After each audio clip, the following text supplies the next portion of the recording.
बना पाए हैं। उनमें से कुछ प्रमुख दवाओं के नाम मैं लेना चाहता हूं जिन्हें अक्सर हम खरीद कर खाते रहते हैं और वो दुनिया के कितने देशों में बंद हैं और वो हमारे शरीर को कितना नुकसान पहुंचाती। एक दवा है जो बहुत ज़्यादा इस देश में इस्तेमाल होती है, ऑक्सीफन बूटाजोन। एक दवा है फिनाइल बूटाजोन। एक दवा है उसका नाम है एक्टिमाल। एक दवा है उसका नाम है एल्जीरियल। एक दवा है उसका नाम है बूटा कार्डिडान। एक दवा है बूटा प्रॉक्सीवॉन। ये 7 दवाएं हैं जो ब्रिटेन में, पश्चिमी जर्मनी में, फ्रांस में, इटली में, फिनलैंड में, अमेरिका में, ऑस्ट्रेलिया में, न्यूजीलैंड में, मलेशिया में, इजराइल में, जॉर्डन में और हमारे पड़ोसी बांग्लादेश में भी बंद है। बांग्लादेश में बंद हैं ये 7 दवाएं जिनके नाम मैंने, और 20 साल से बंद हैं, आज से नहीं 20 साल से बंद है। बांग्लादेश भी जिन दवाओं को बिकने नहीं देता अपने यहाँ, इजराइल जैसा देश बिकने नहीं देता, जॉर्डन जैसा देश बिकने नहीं देता, फिनलैंड में, ऑस्ट्रेलिया, न्यूजीलैंड में, मलेशिया में वो दवाएं नहीं बिकती, America, Japan, Italy, Sweden, Germany में कहीं नहीं बिकती, वो भारत में धड़ल्ले से बिक रही हैं ये 7 दवाएं। और इनके दुष्परिणाम क्या हैं? वैज्ञानिकों का कहना है कि इस दवा की थोड़ी सी खुराक, 3 या 4 खुराक ही काफ़ी है कि आपकी अंतड़ियों में घाव हो जाए।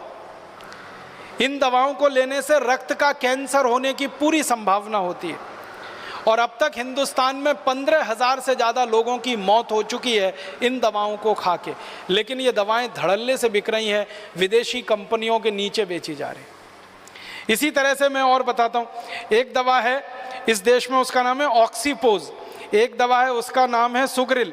एक है ऑक्सीजोन, एक है पैराबूटाजोन, एक है क्यूलोकिनोल, एक है एम्बिक्विनोल, एक है एलिकिन, एम्बिजाइन फोर्ट, एमिक्योर, एमिक्विल और एमिजील प्लस। ये सारी दवाएं, ये करीब 7-8 दवाएं हैं। जापान में बंद है, नॉर्वे में बंद है, स्वीडन में, जर्मनी में, डेनमार्क में, नेपाल जैसे देश में ये दवा बंद है, फिलीपींस में बंद है, स्पेन में, फ्रांस में, श्रीलंका में, और भारत में धड़ल्ले से बिक रही है। इन दवाओं का दुष्परिणाम क्या है?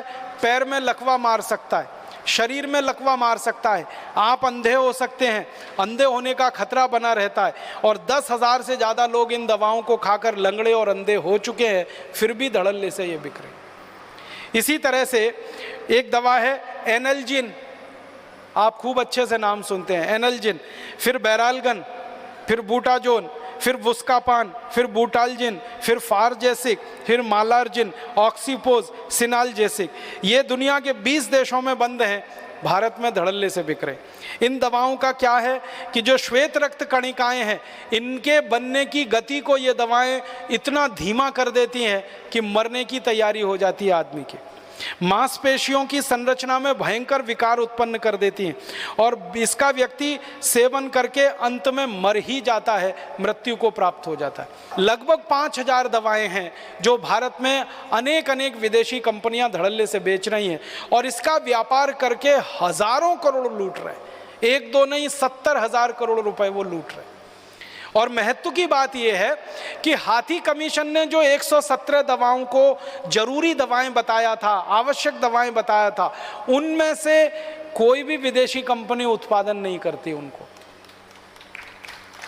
आपको सुन के हैरानी होगी कि जो 117 जरूरी दवाएं हैं, आवश्यक हैं, उनका उत्पादन सब स्वदेशी कंपनियां करती हैं, भारतीय कंपनियां करती हैं, हमारी कंपनियां उनका उत्पादन करती हैं। विदेशी कंपनियों को उत्पादन करने में कोई इंटरेस्ट नहीं है। कारण क्या है? उन 117 दवाओं के कीमतें ज़्यादा नहीं रख सकते, सरकार उस पर कई बार कंट्रोल कर लेती है, जनहित में सरकार उनको जो है ना ऑर्डर डाल देती है। तो विदेशी कंपनियों को थोड़े मुनाफे में संतोष नहीं है, ज़्यादा मुनाफा उनको उन्हीं दवाओं में मिलता है जो सरकार के कंट्रोल के बाहर हैं। तो जितनी भी बेकार की दवाएं हैं वो कंट्रोल के बाहर हैं, इसलिए उनको बना के ये धड़ल्ले से बेचते हैं और बहुत मुनाफा कमाते हैं।